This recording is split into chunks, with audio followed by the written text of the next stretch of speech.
this is not a video I would normally make. However, I was inspired by YouTube's productivity expert, Ali Abdal. If you don't know who he is, what have you been doing with your life? Anyway, he spoke about how he failed with one of his businesses, and he talked about lesson learned and what he would do differently next time. So let's get into it. I failed.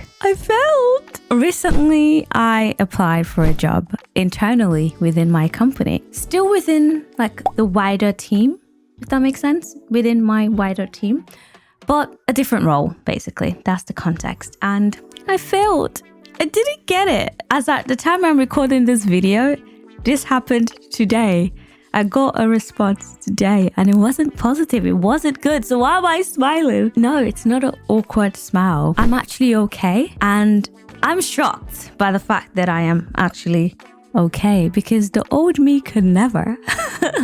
The old me could never. She would be crying right now. She'll be bawling her eyes out. She'll be so sad and down and depressed. However, what would I be if I don't practice what I preach? What would I be? I'll be a hypocrite if I was actually just curling up in a corner and crying. And no, this is not because I'm trying to be who I say that I am. I am. I'm actually becoming the person that I say that I am, or that I say that I want to be. So just like Ali Abdal did, I want to get into it.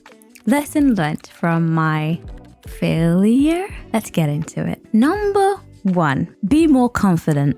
I went into this interview in hindsight, not feeling very confident, but I did it anyway. I did it despite not feeling qualified for the role.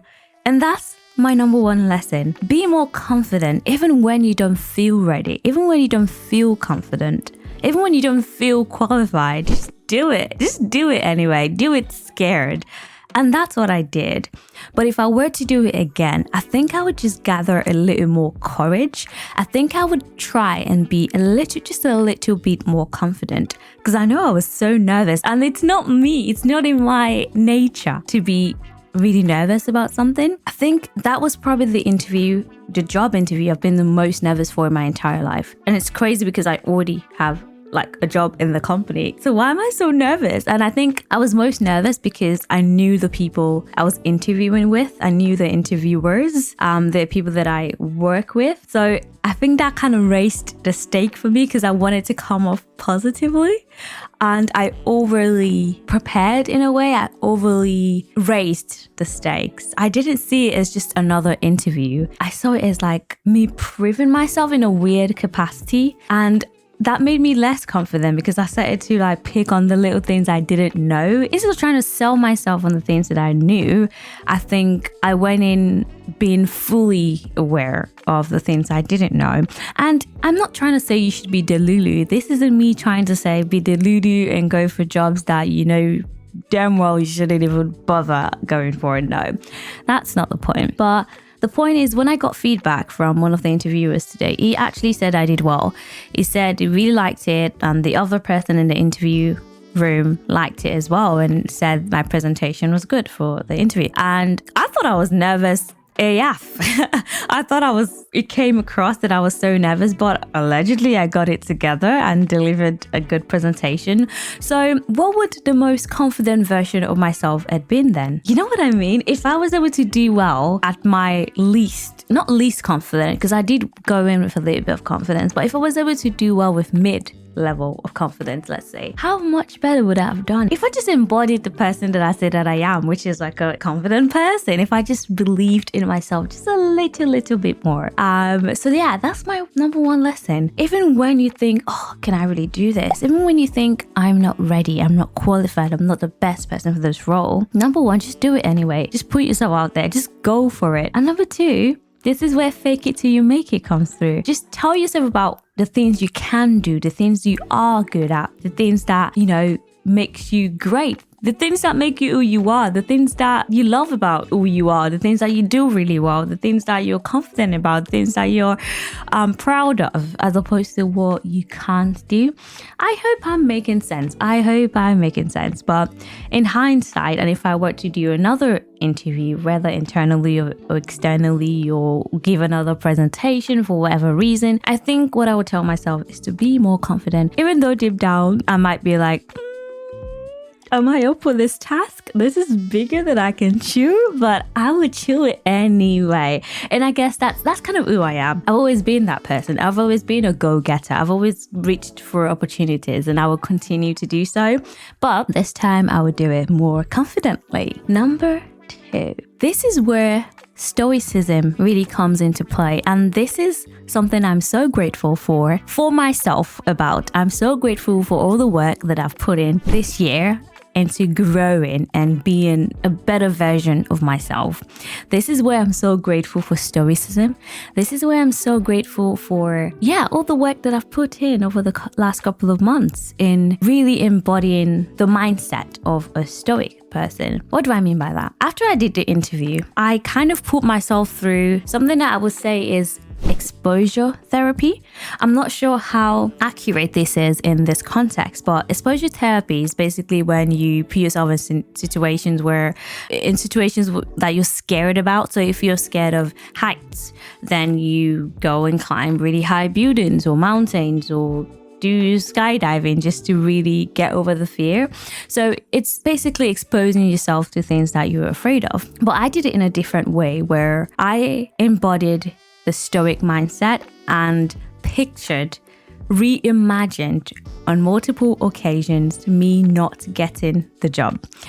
Hear me out. I know the manifestors of this world will say to not think about the bad things. The manifestors of this world will say to think positively. And I did. I thought positively about it. I even wrote it down. I've gotten this job.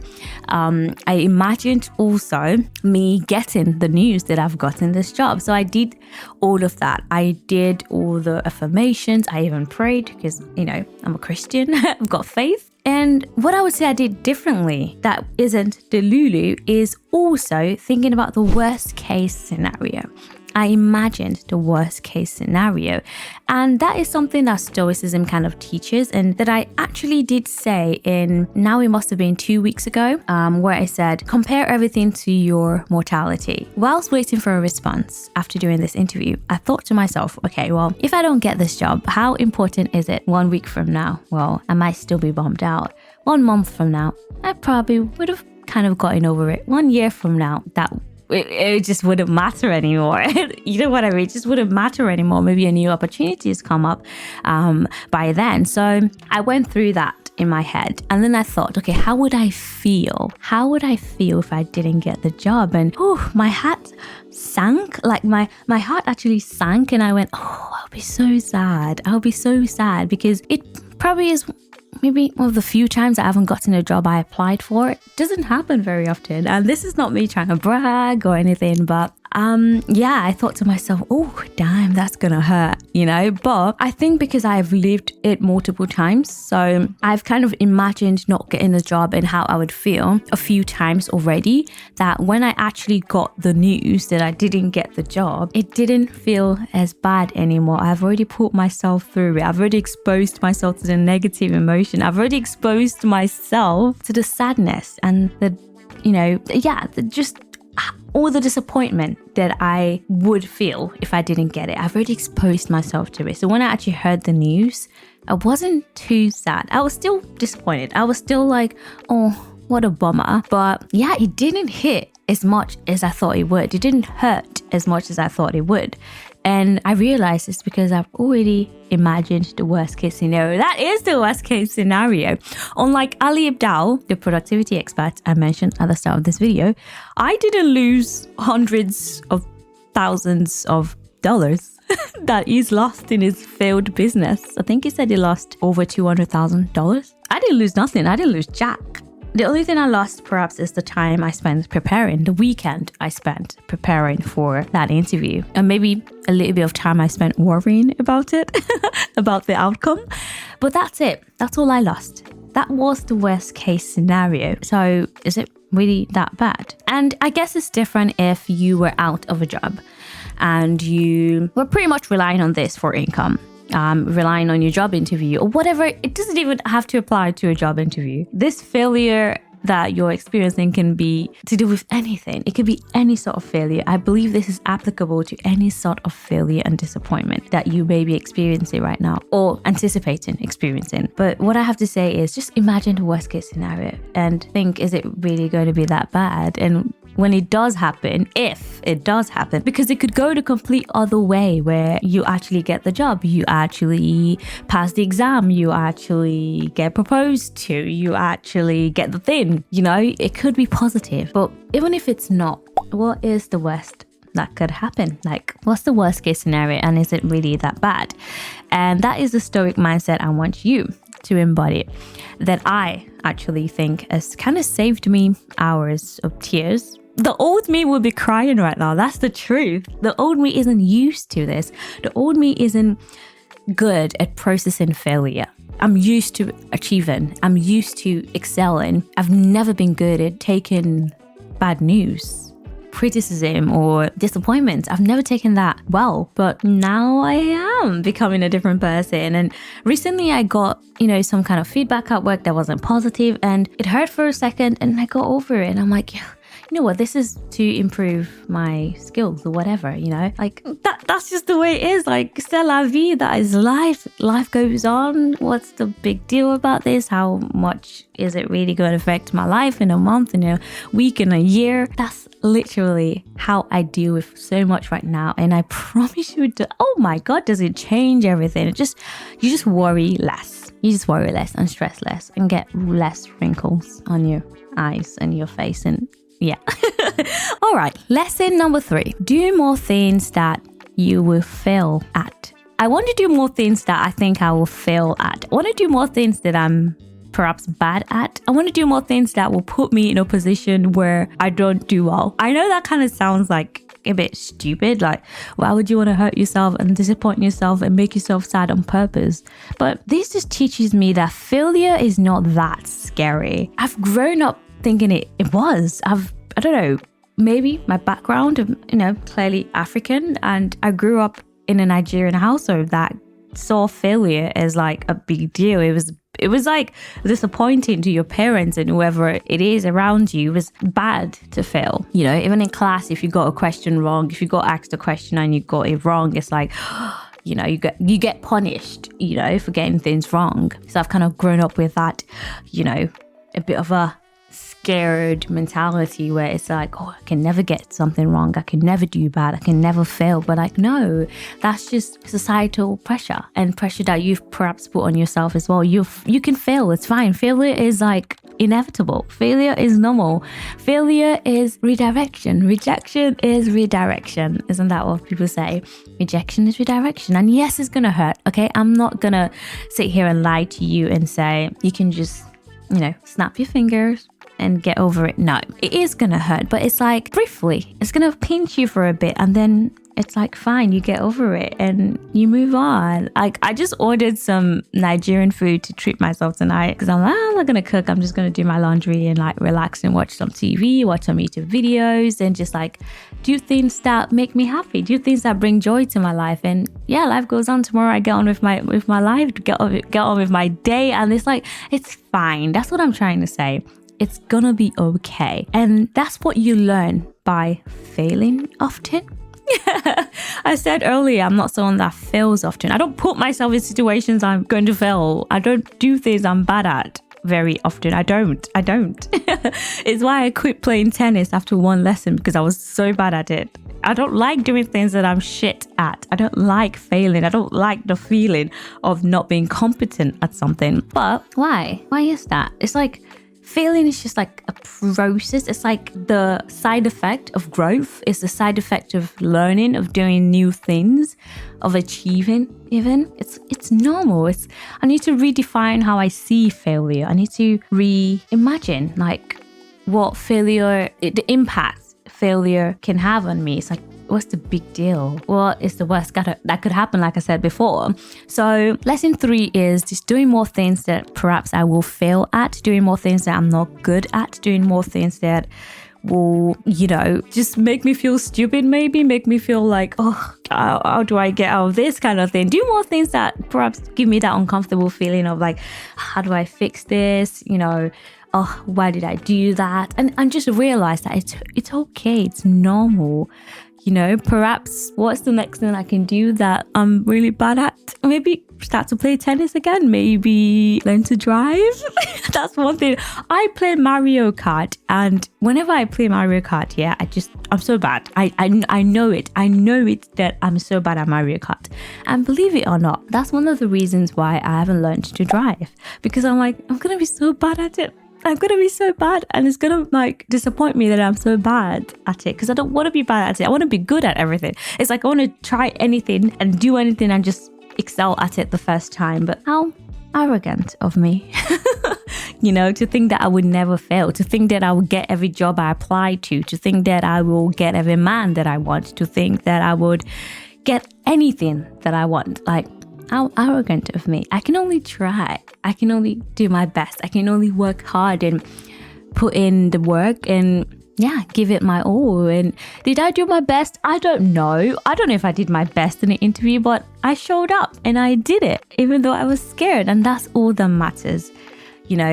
That's kind of the story I want to share. That's the lesson I want to share with you. So that this podcast is not just about, positive. Sometimes life happens and things don't go as planned. And those are the real tests. Those are the true tests of whether or not you're really, improving, whether or not this self-development journey that you're on is actually working. It's like how they say, you haven't fixed your attachment style until you get into a relationship with someone. You think that you've healed until you get triggered. So in your single era, you might think, I've done all the work. I'm healed now. I'm very confident. I've gotten over my attachment issues. I've gotten over my whatever it is, my trauma or whatever. And then you get into a relationship and you realize, shit, the first thing that triggers you, you realize you're actually not over it. That's kind of what it is like to say you're on a self-improvement journey, or to say that you've healed for something, or to say that you're working on yourself. You have to get tested on it for you to know whether or not it's working. It's reasons why we do exams and tests and shit like that. How else will you test your knowledge?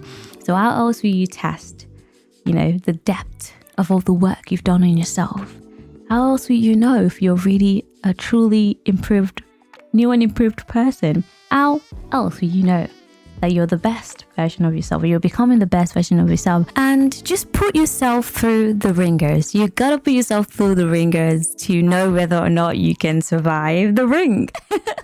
Does that even make sense? I don't know. I don't know if that analogy makes sense, but I think you know what I'm trying to say.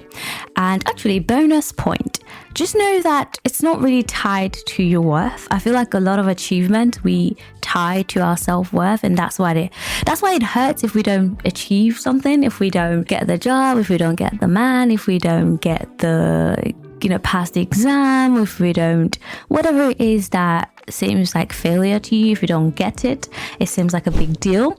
It's because we've kind of somewhat tied our, how do I even say it, our sense of worth in a way to it, or we have an expectation of ourselves that we're trying to live up to, or that other people have placed on us that we're trying to live up to.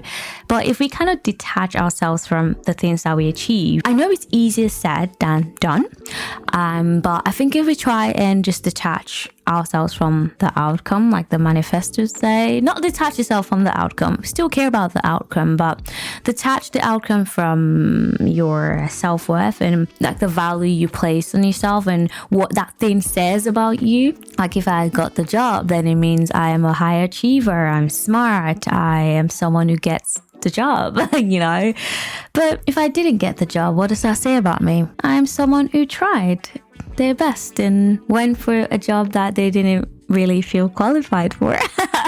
Well, she still did it anyway, and she got good feedback and she is happy. If you went up to someone, let me not even overly talk about it as if, it's just like, job or passing exams, whatever it is. If you are a guy that's scared to approach a girl and you do approach a girl and you get rejected, so what? That doesn't mean you're any less than a man or you're not attractive. It just means you got rejected for whatever reason. It doesn't matter what the reason is. It doesn't matter what the reason is that I didn't get the job. The point is that I didn't get the job, and that is fine. I still applied. I still did my best. I still showed up, and life goes on. It just goes on like that. So whatever you think it says about you for not achieving something, just dismiss that and rewrite what it is that you think it says about you. It's cheesy. I know it's cheesy, but yeah, it's better than bawling your eyes out and crying and being disappointed and wasting your time, because guess what? Life is short. As long as it is, it's still short. It's still short. You just never know tomorrow. And you really want to live your life like it is the last, or that it is long. Either way you see it. You can choose to live like there's no tomorrow, or choose to live like life is really, really long and there's more opportunities to do and get and be whatever it is you're trying to do and get and be. And that's it. Thank you guys so much for listening and watching. Actually, he's only watching at the moment. This is not my podcast. I have another YouTube channel that is solely relationship talk. So if you're interested, it's called I Saw Him First Podcast. It's actually going to be in the description for this podcast, this video on YouTube. It's going to be there. So that one is on Spotify, where you can only listen, but this one you can only watch. I'm afraid it's not on Spotify. So thank you guys so much for watching. And if you enjoyed this video, or you just like to look at my pretty face, then there's more videos for you to watch. My name is Anjy, and I'll see you again in my next video. Bye bye.